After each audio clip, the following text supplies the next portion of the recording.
AATA for telling my husband that I am going back on our agreement, and I don't care if he cries about it. My husband and I, both 32, have been together since we were 19.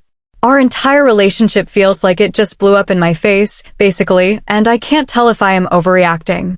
So, we both wanted one child, and we have planned this for years. We wanted everything perfect first. The home, the careers, the savings, the investments, the nest egg, etc., etc., etc., because we both knew from very early on that once we had a baby, I would be staying home full-time and raising our child.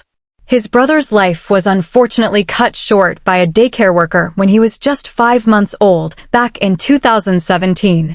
So daycare wasn't an option basically, and we need to make sure our ducks were in a row so I could stay home and be a full-time parent. 2 years ago, we were sitting on $500,000 in investments, a few nest eggs in different types of savings and bonds accounts. We bought the house. We even bought a damn boat. Everything we planned for fell into place, finally, and we started trying for a baby. We now have a perfect 4-week-old daughter. I have been out of work since I was 5 months pregnant due to placenta abruption, but otherwise everything went fine. She's perfectly healthy, was a good weight, and I bounced back from the delivery fairly quickly because of how much of a support system my husband was. He did more than his fair share while still working full-time, which is partially why I cannot tell if I am being dramatic or if this is hormones or PPD or whatever. Like, I am legitimately livid. So, basically, earlier this afternoon I get a phone call from DHHS to go over health insurance options and whether or not the baby is eligible for state insurance based off our income.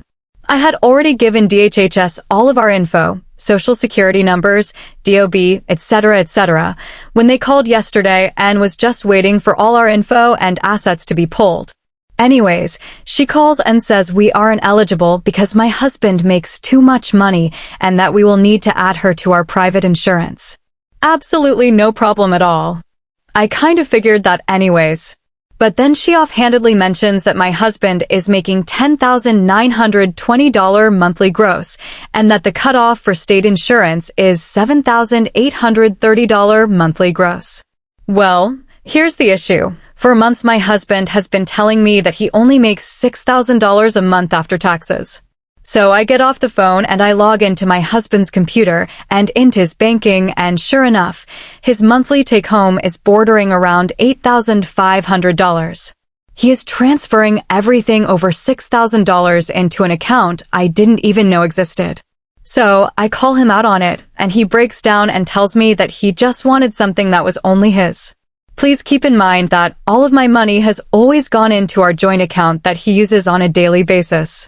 So he is hiding money from me so he can have his own money while plugging away at mine. Over $45,000 he is sitting in that account. While telling me last week that we couldn't have steak for dinner because spending $38 on 2 steaks was a waste of money. So I told him I am putting the baby in daycare and going back to work because obviously I need to safeguard myself if he is hiding away money. Something feels off about it, ick. He instantly started crying, see above, daycare trauma, but I truly just don't trust him financially anymore. I no longer feel secure here. I said I changed my mind and I don't care if he cries about it. Ida?